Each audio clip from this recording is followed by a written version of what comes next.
Hello everyone.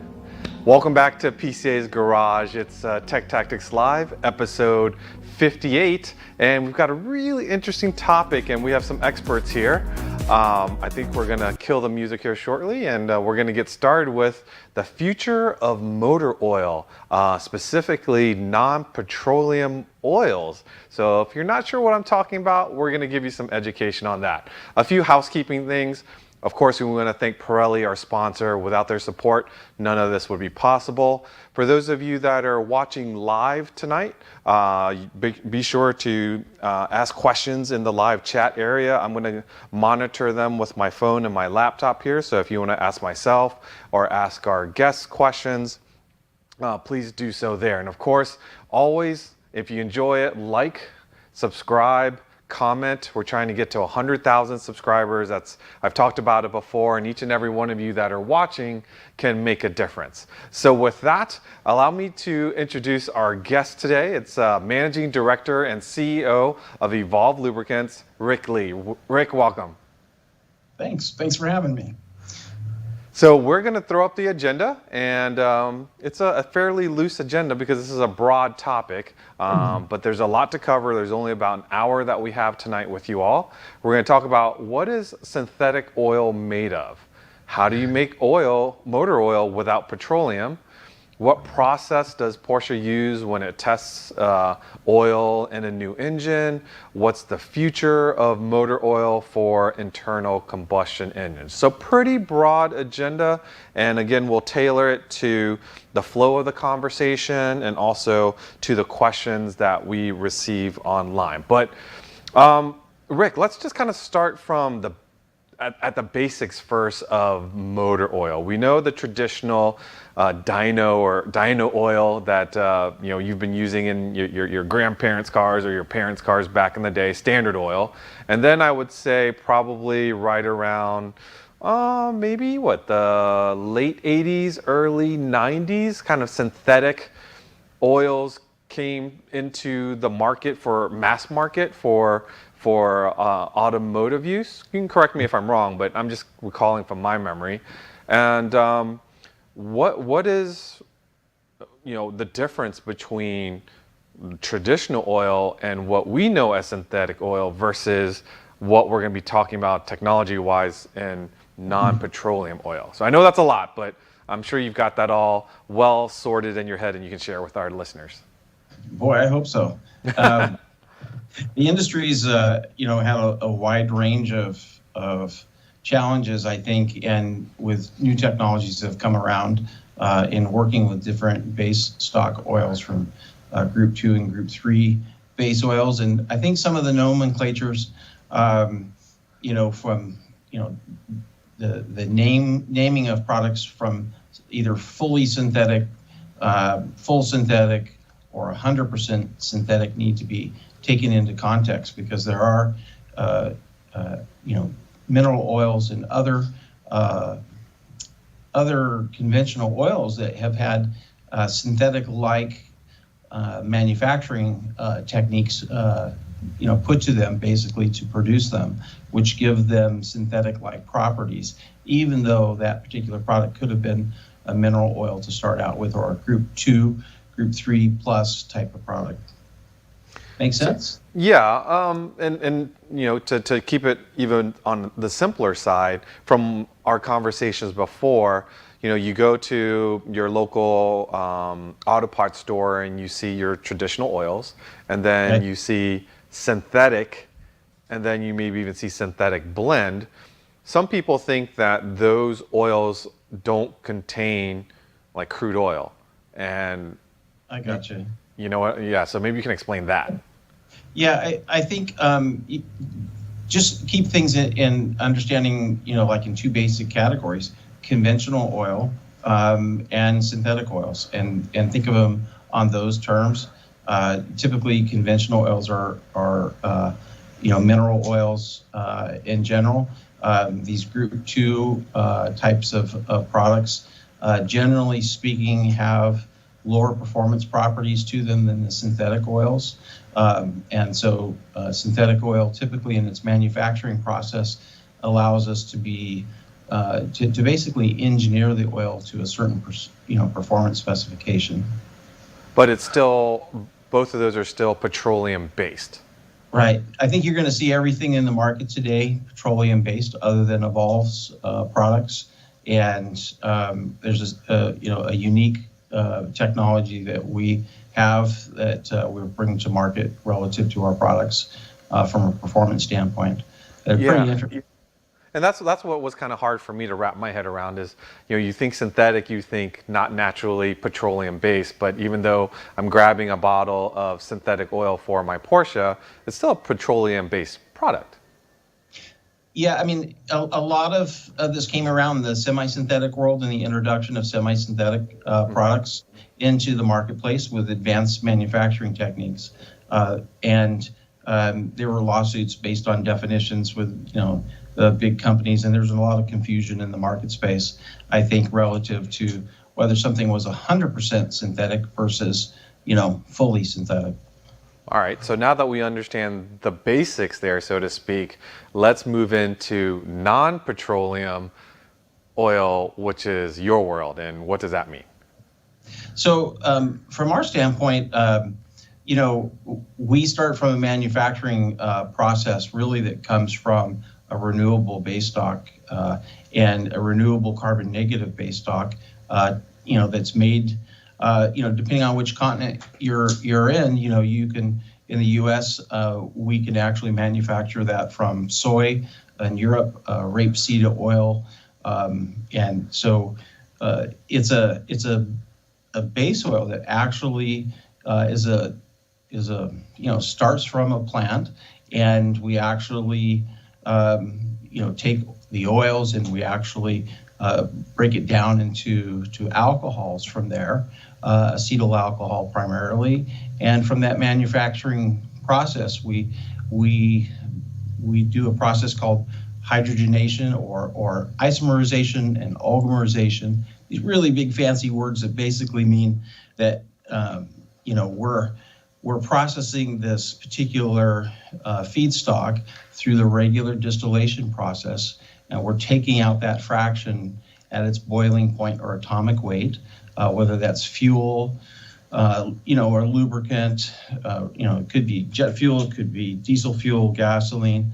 But primarily what we're starting with is a 1-decene molecule, and we're building long carbon chains from it, and building a very robust molecule from that particular process. So I guess the question is, we've all seen those YouTube videos of silly mechanics trying to pour peanut oil or corn oil and trying to make an engine run with that. Not to oversimplify, but you've taken a base plant stock and really dissected it to engineer it to act like or act even better than a traditional petroleum-based oil. That's correct. So if you took the highest performing classifications, either of esters or PAOs, of polyalpha olefin, the particular base oils that we use have a performance characteristic that really outperforms these products. So pretty interesting. But the basic way to think about it without getting too deep into the chemistry is that if you know how heat is transferred through a fluid through conduction and kinetic energy, this molecule that we have has a much thicker carbon backbone, and heat is transferred through that backbone along the carbon bonds much more efficiently than a petroleum molecule. So in effect, what we have is a molecule that does something that petroleum can't do, and that is transfer heat at the kind of rates that this molecule can do. And it also has some other really unique characteristics by the branching and the selective isomerization, where we can selectively put that double carbon bond in a particular place on the molecule that resists an oxygen molecule from attaching, and does a really good job at letting that molecule not oxidize. So a real high performing molecule relative to a petroleum molecule. And one last thing specifically, because the branching, a lot less branching in this particular molecule and a lot less friction. Now, did something happen in the industry that allowed you? Because this is to me, this is like very new. Like, why wasn't plant-based oils, a solution for motor oil way back when, or why wasn't it discovered as a potential option in the 60s, 70s, 80s, 90s, or 2000s? Like, why now? Sure. Well, understand that the model for getting petroleum out of the ground is a very well defined process with a very mature, business behind it to get the petroleum out of the ground. And the cost to do so is relatively inexpensive rather than building a refinery specifically to build a renewable molecule. So it took modern companies to make investments in refining operations to do that. Just keep in mind that this is a synthetic hydrocarbon, and what's really different is there's been plant-based, biodegradable lubricants in the past that are out there, but they're primarily esters, and they had low performing characteristics as to heat, so they really didn't do well above 175 degrees F. And at what point did you all make the decision that you would engineer this to become a high performance oil? Because Evolve is fairly young, right? We are. It's pretty amazing when somebody gives you a 917 Porsche, and basically you have the responsibility and care of that particular automobile and what goes inside of it. And when it came to some of the technology, a lot of the technology was being developed as an additive, in additive technologies to actually make inferior base oils, perform at better optimal levels to meet OE specs and such. And we were building racing oils at the time in the Formula Atlantic motors. We were working with Paul Hasselgren, was Toyota's engine builder of the year for 10 years straight. And he was doing these, building these Atlantic 4AGE motors that revved to 12,000 RPM.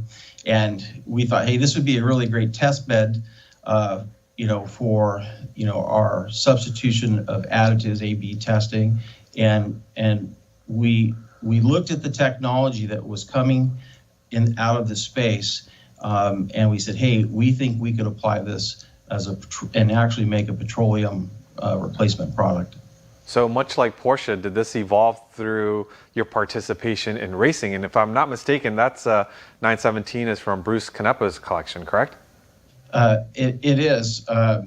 And, we've been making racing oils and high performance oils for Bruce for nearly 5 years now. And we, have been trusted in his machines. And he's probably one of the most discerning customers you'll ever meet, quality-wise. And he understood the technology, understood the performance values, and opted to. He wanted the very best that money could buy. So that's why he uses our products. So before we get into the properties and requirements, there are a few questions here.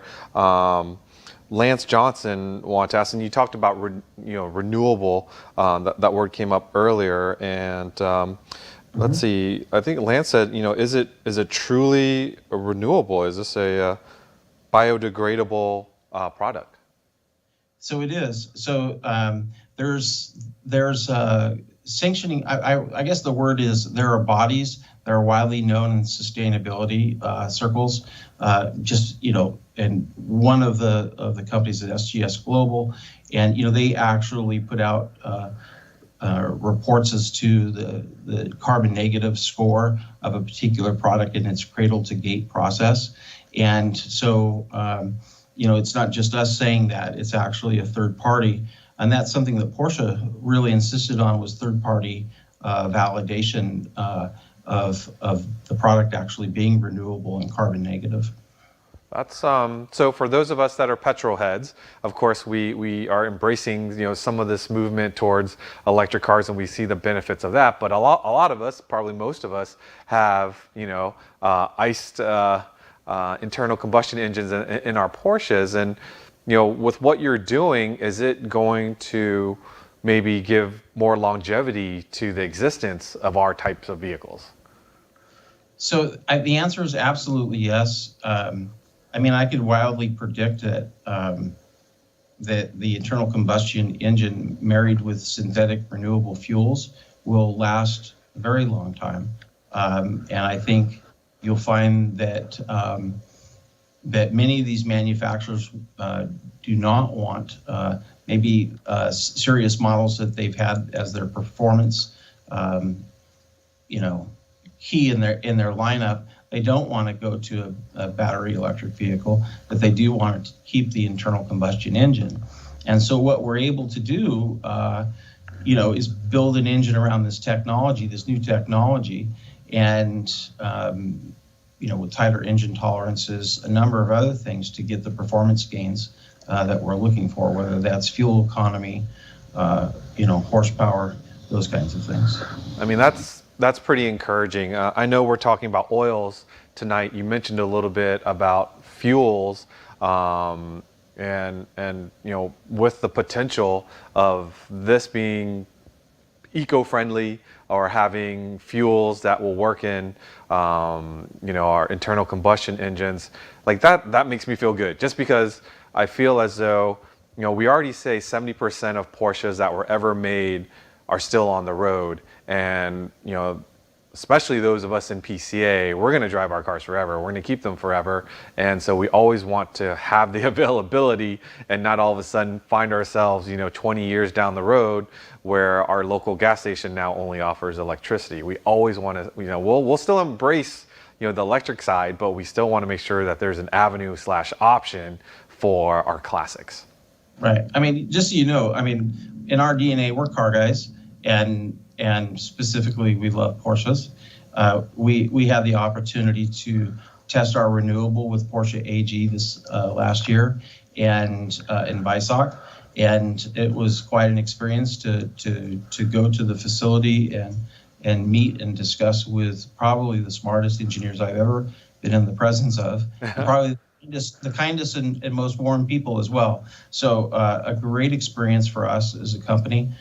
Individually, a great experience, but imagine where you take a brand new 911 SE motor, and I threw a picture to you of the 911 Corsa S. So that is the model of that particular motor, and they did a really great test that's really meant to bridge some of the gaps in the qualification testing that they do, and essentially it's a destructive engine test, and they dilute the crankcase with about 30% extra fuel, and run it over what is a simulated 2-year period, and really try to wipe out and destroy the bearings.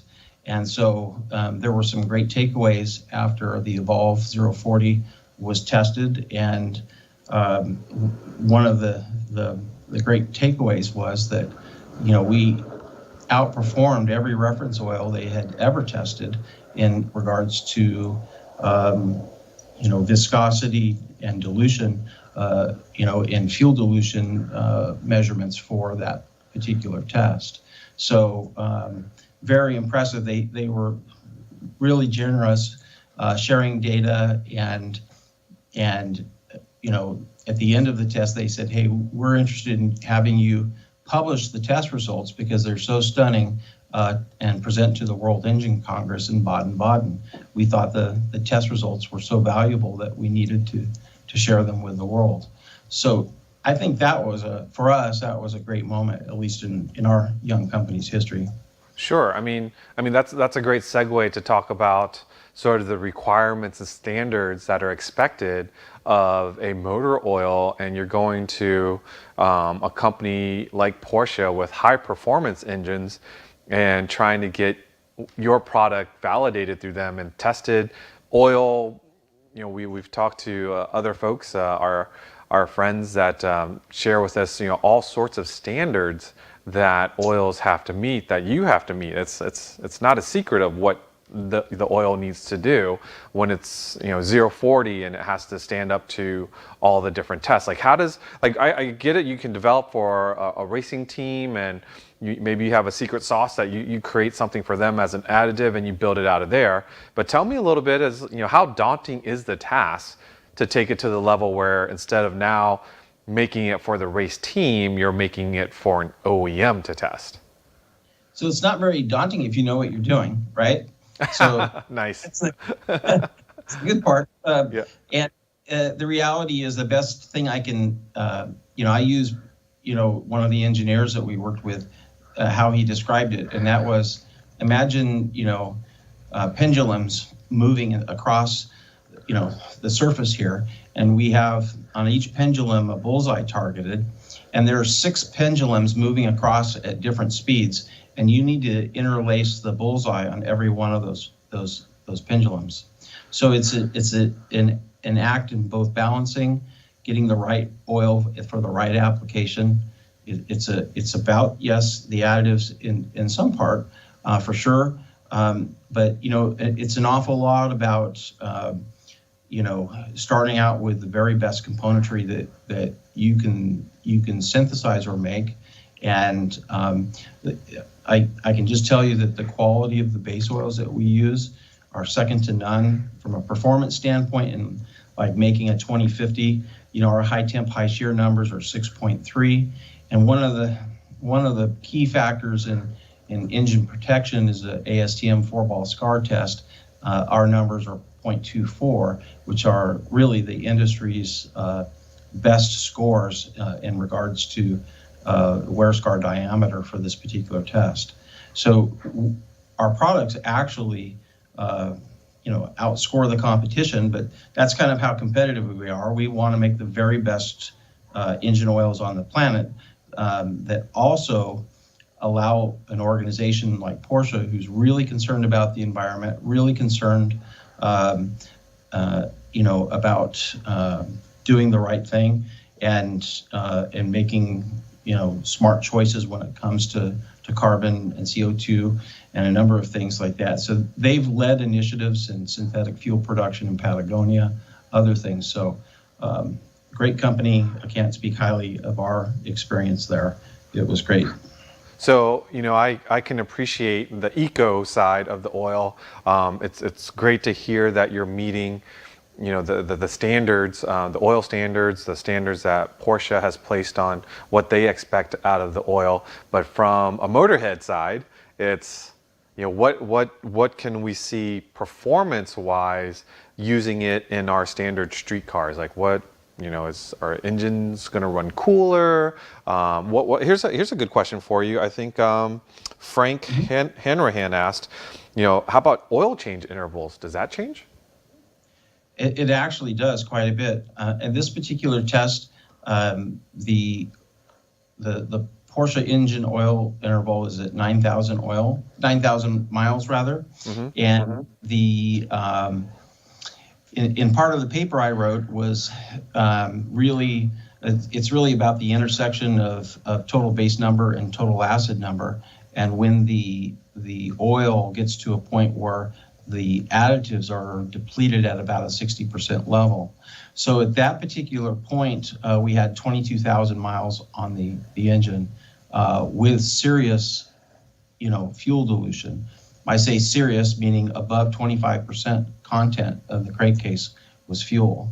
So we held our viscosity, better than anybody else, that they've ever tested, especially in these kinds of conditions. And for a real world kind of experience, you're going to feel that the engine has less drag on it and it's going to feel smoother. And quite frankly, in this particular test with Porsche, we gained 12 metric horsepower. Now, that's a big number, right? Yeah, that's a big number. So when you actually reduce the friction at the levels that we've done, and the test was not about horsepower at all. It was really about the wear on that particular engine. Mm-hmm. you have to take into effect that, well, the oil was diluted, so that's going to have some number on the horsepower because you have less drag going on. So there are some things, but we see horsepower gains from an oxidation standpoint. Drain intervals, we safely tell people that they can take out the drain intervals nearly double the normal requirement with our particular oils. Now, it's really based on the duty cycle of that particular engine, and oil testing is really the only way, or oil sampling is really the only way to determine when it's time to change that oil. So we're not recommending that everybody go out and double their intervals right away, but we're telling people that you can choose a higher performing product for your car and feel comfortable that we are working our way through the process on approvals, and with all of the OE manufacturers. We're making diesel engine oils and have a number of over-the-road big trucking companies testing our products as well. So we're very much in the space working with OEs, and so very excited about that. But I think from the Porsche crowd, you can be pretty assured that if I can be in 917 Porsches of Bruce Canepa and the 935s and all of the collection for a number of years, you can feel safe that you can use our products. So since we've got that beautiful motorsports 935 vehicle there on the screen, I also noticed in your background the bottles that I have here in the garage, I think, are mainly for street-driven cars, but you have a line. Is it Corsa? Corsa that is more for motorsports, and yeah, there you go. And so, what's the difference between what's in your hand and what I have here? Sure. The main difference in this particular product, this is a 2050 weight. So we built this oil specifically for high performance applications that have extreme heat, that need extreme conditions. One of our customers' clients operates a very large fleet of vintage race cars out in Arizona, and he did see the operating temperatures come down about 10%. You do see a little relief in oil pressures, which is not a bad thing, because the oil pumping going through your engine, that particular parasitic drag is helped by having a product like ours that isn't thickening up on itself, isn't actually wearing like a typical petroleum will. So for someone that maybe has a street-driven vehicle like this, you can't really see it in the screen here, but we have a 1990 964 air-cooled motor vehicle here. Is that something that you would use that versus using something like this here? Yeah, I think the 2050 would be great for that particular engine, okay. Especially the cooled, the Corsa lineup that we do. We do have the higher zinc, phosphorus, and calcium ratings are on the bottle. We actually publish that. It's right on the bottle what the parts per million are for phosphorus, zinc, and calcium. There's been a lot of articles written about calcium in products and things like that. And one of the things we found on the Porsche factory fill was that they used almost the identical calcium numbers that we have. We had a question here. I can't remember who I saw it from, but they were wondering, is this product now publicly available? Is it only through specialty dealers, direct from you, or how do people get a case? Sure. So always they can go to our website, evolvelube.com, and go to the shopping cart and or they can buy direct. Okay. Buy direct that way. We do have a number of distributors that are actually out there that typically have predominantly come from vintage prep race shops that are well known. We have some of the top names both in the Ferrari world and the Porsche world as distributors. And we've made relationships with some of the largest distributors in the U.S. With our industrial products. So you'll start to see more of our brands coming to places towards you, but right now you can buy it right direct from us. So speaking of buying and talking about all the different positives that you've shared with us, some might think this is such a specialty lubricant oil. Is what's the price range we're looking at? Like, I don't know if you can share the exact price, or is it 10 times as much as a regular bottle, or two No, not at times, all. or? Yeah, not at all. And in fact, if you think about it, it's about $20 a quart. So it's right in line with, the top tier other synthetics that are out in the market. Being the major difference is this particular product, really exceeds most of the performance values that are in those products. So, we're right in line there, price point wise, I think. So the ROI is there with the extended drain intervals, if you like. But mostly it's about that peace of mind, knowing that you're getting the very best protection out there relative to, to modern chemistry and modern the making of oils.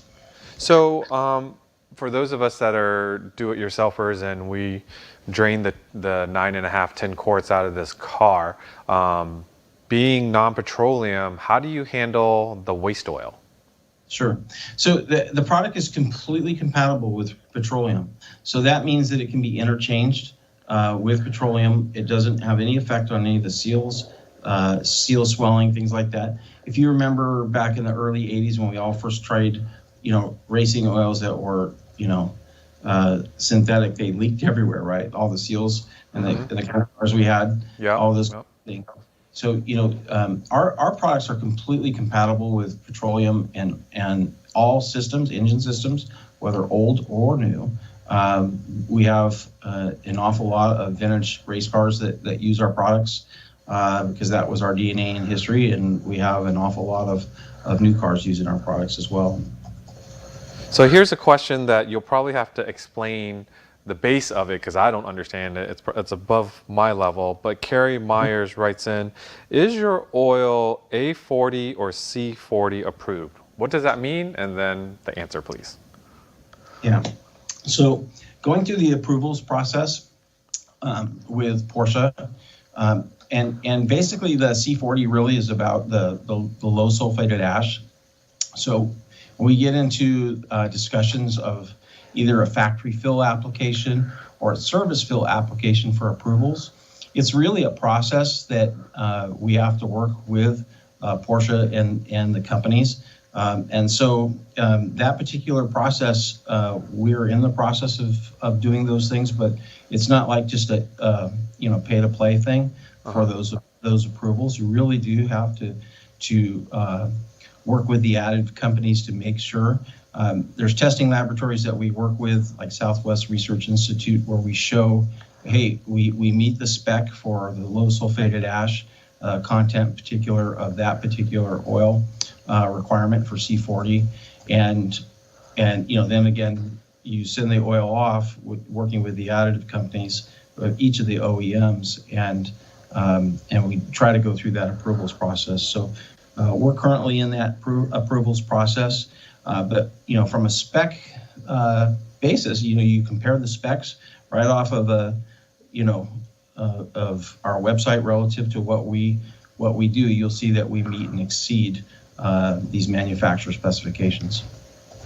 So again, thank you for sending this case here to us. And I did something where my staff kind of looked at me funny, and you gearheads that are watching are probably wondering the same thing. I'm like, non-petroleum motor oil, biodegradable. What the heck does this thing smell like? So I popped the bottle open, and you're probably laughing at me, Rick, but it definitely smells different than regular motor oil. So keep in mind that we don't have sulfur in our product, right? And so if you look, because of the plant basis of it, so we're not making sulfuric acid in this engine, so like you would normally with a product that has sulfur in it.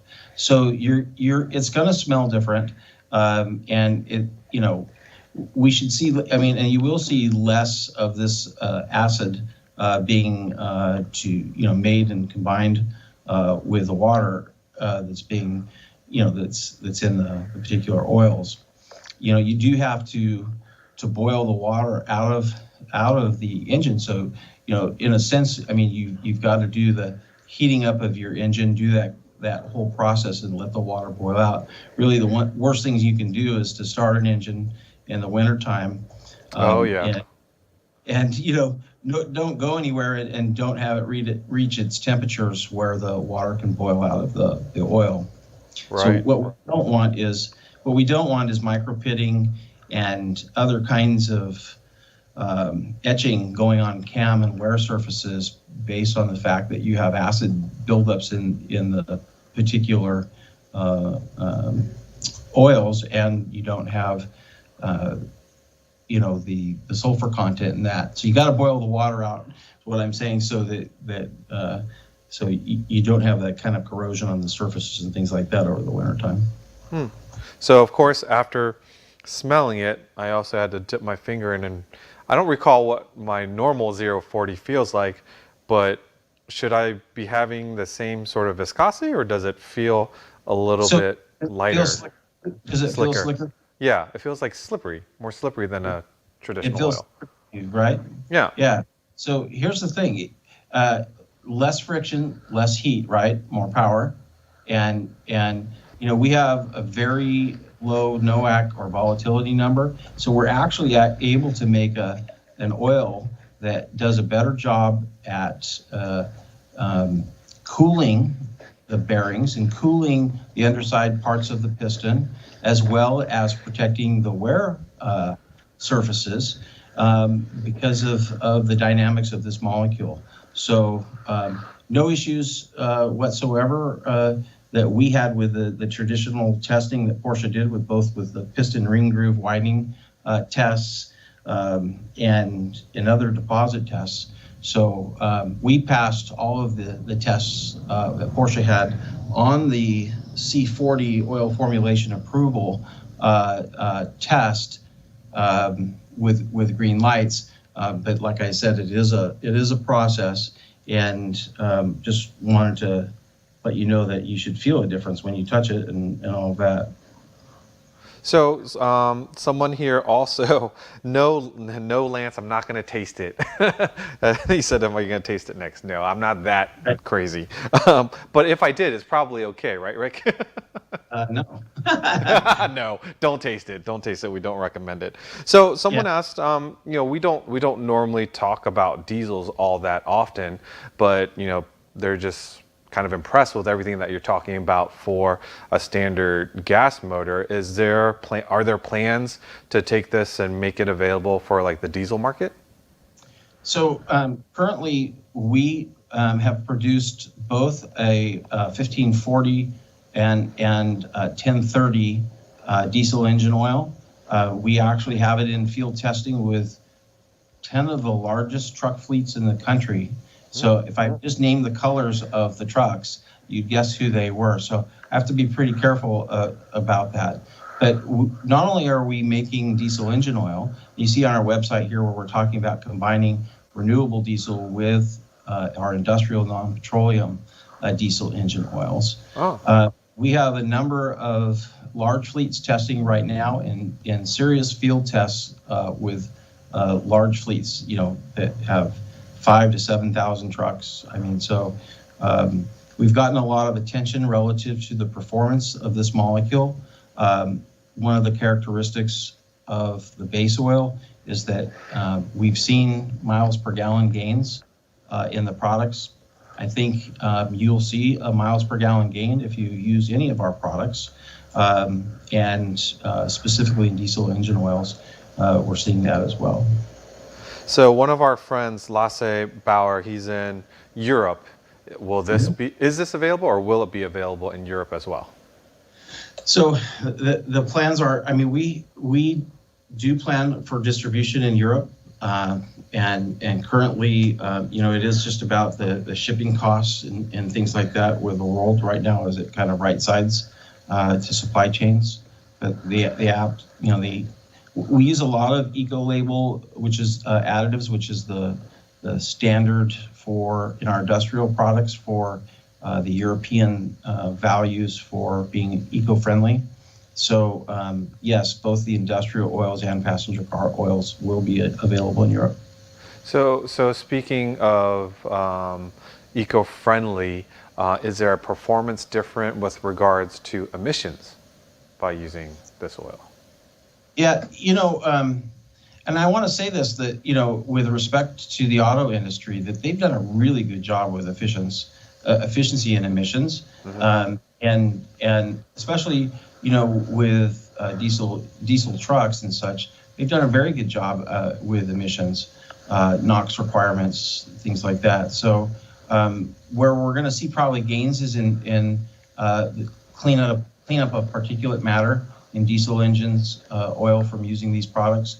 We're working towards the testing to show those results in that space. But there's an awful lot of interest from the ROI perspective of anywhere from a 1 to 3% miles per gallon gain in diesel trucks. So emissions are pretty important. But generally speaking, you're going to burn cleaner using our products. So, sometimes we feel like we're kind of behind the eight ball, being internal combustion engine lovers, right? But when we see something like what you're doing here, not only do we want, the automotive, the gearheads to find out about this, but I think you see a lot of regulations and policies that are being developed through the government. Do you share this with them so that they can sort of have a different light, when it's showing an ICE engine and the longevity of that technology? So our largest customer to date is the United States Army. So when you say customer, that yes, and I think the data that will be generated from what's happening, we have about 350 vehicles currently under test right now, with a plan for quite a bit more. So we are planning on releasing that data to the public and to the world about this new technology, and I think that speaks volumes to what I think was coming from mandates. We see mandates coming in Europe for the elimination of burning fossil fuels for recreation. And that's really what a lot of the discussion is about. And those of us that are motorheads, our DNA is in racing, right? Yeah. That's the last thing we want to see. Exactly. So from our standpoint, we're all about making the best racing oil performance-wise, period. And yes, we care about the environment. Yes, it's part of our corporate, ESG and sustainability program that we can offer corporations or companies real measurable CO2 savings by eliminating the use of fossil lubricants in their fleets. So the answer is yes, I see mandates coming. Do I think companies should get ahead of this? Yes. Do I think individuals should get ahead of it? I think individuals should do it because it's a better oil, and they'll feel the difference, they'll see the difference, and I guarantee you, once you put it in, you will never go back to petroleum. So here's and I don't know how much you know, but it's sort of a hot topic in Porsche world and some other car manufacturers too, and it has to do with bore scoring and fuels. And the question we have here is from Timothy Harriman. Does Evolve or non-petroleum based oils, would it help against bore scoring happening? I don't really have any data to support that argument. However, based on wear scar data and other metrologies that we've seen, in the Porsche evaluation, imagine this, giant building, and it has coordinate measuring machines in it where they tear down the engine before testing and measure every nanometer of the engine, and then put it all back together, ready for a test. And so the answer is that I can't publicly share any other data outside of the data that we presented at the World Engine Congress. But the answer is our engine oils are a total technology step change coming to the petroleum world, and we anticipate many OE manufacturers wanting to test. We've already started testing with other OEs and have had remarkable results come out as well. We have a question from Jack Fisher. As many of us are kind of getting into the colder months, getting into winter and putting our cars away, does the properties of a non-petroleum based oil, is it okay for it to sit idle 3 to 4 months like we do with the oils that we're using today? Sure. Keep in mind that what you're looking at is cloud points and pour points, right, in the products. Mm-hmm. So we have our limitations at above negative 45 degrees, or in coldness. So these particular products are really designed from a molecular modeling point to operate within a certain performance envelope. So we've designed these products to do just that, and so they're completely safe. I don't know many Porsche owners that leave their cars buried in the snow outside all winter. Right. But yeah, no problem there. All right. Let me see. How are we doing on time? I'm so engaged in learning about all of this.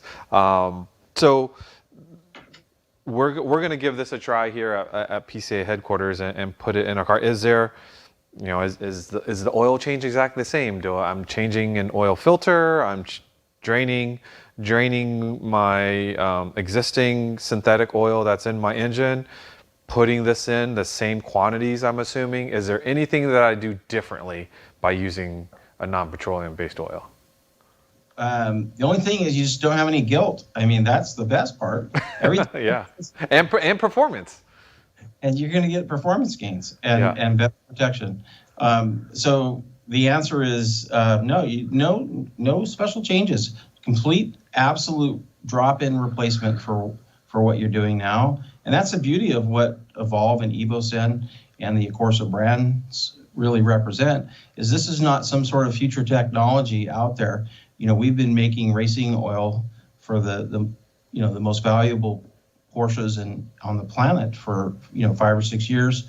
My background is working as a vice president in the Chevron downstream lubricants business. I spent 30 years there, and have folks at Evolve. They have equal manufacturing experience, and even some of the engineers here who brought re-refined engine oils to municipalities, 15, 16 years ago, as leaders in the industry, from a technology standpoint. So we're very excited that you can just open up the cap, and just pour it right in. So we as enthusiasts, this is really great news in a number of ways, and I'm just reading the live chat here, and people are so excited about it.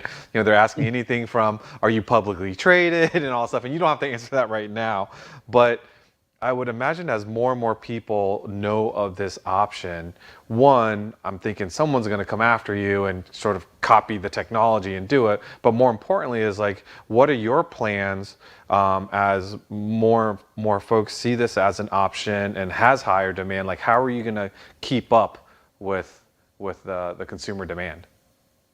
So, great questions. We do have an investment banking relationship with one of the most well-known investment banking firms on the planet. That's a good news. We are privately held at this point, with a lot of large companies looking at our technology that are probably flat-footed in this space. That's probably going to be some oil companies and others.